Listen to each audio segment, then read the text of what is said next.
Hello guys, আসসালামু আলাইকুম। আপনারা কেমন আছেন? আশা করি তো অনেক ভালো আছেন। আমিও আলহামদুলিল্লাহ ভালো আছি। আসলে আমি তো গজল বলি, আপনারা জানেন। তে ওই গজলের মধ্যে অনেক কমেন্টস, অনেক ভাইয়ারা বলছে যে আপু তুমি তো অনেকবার গজল বলছো, তো একটা গান বইলো না, যে গানটা শুনবো, গান বইলো।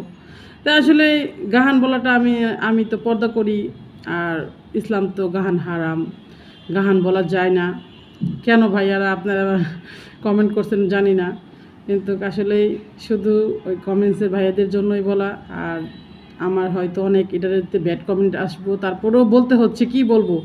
আসলে আপনাদের জন্য বলতে যায়, আসলে নিজেই সম্মুখীন হতে হয়, বিপদের সম্মুখীন, কিছু করার নাই।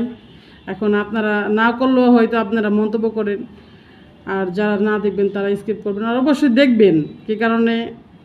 আসলে কোরআনটা দেখাটা ভালো, কোরআন তেলাওয়াত, তারপরে গজল শুনবেন, কিন্তু গানটা ভালো না। গানটা আবেগের বিষয়, আপনি আরও দুর্বল হয়ে যাবেন গান শুনলে। কিন্তু কোরআন তেলাওয়াত শুনবেন, আল্লাহ তাআলার কাছে আরও ভালো হবে গান শোনার থেকে।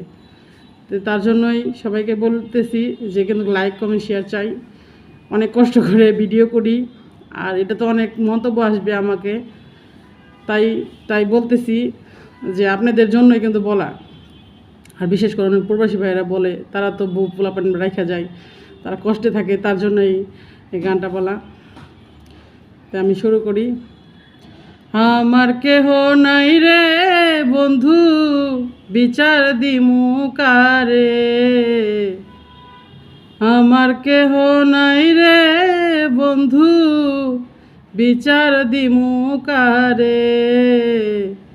তিলে তিলে না মাইরা তুই মাইরা যায় একেবারে।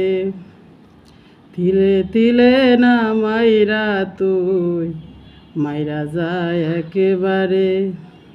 বুকের মাঝে দুঃখের পীড়া মারলি হাতর দিয়া। আসলে আমি গান বলি না, তারপরও আমার বলতে ক্ষমতা দেখবেন, আমি এটা গান আসলে বলতে চাইনি। আর অবশ্যই সবাই দেখবেন ভিডিওটা। তো সবাই ভালো থাকবেন, সুস্থ থাকবেন, এই কামনা করি।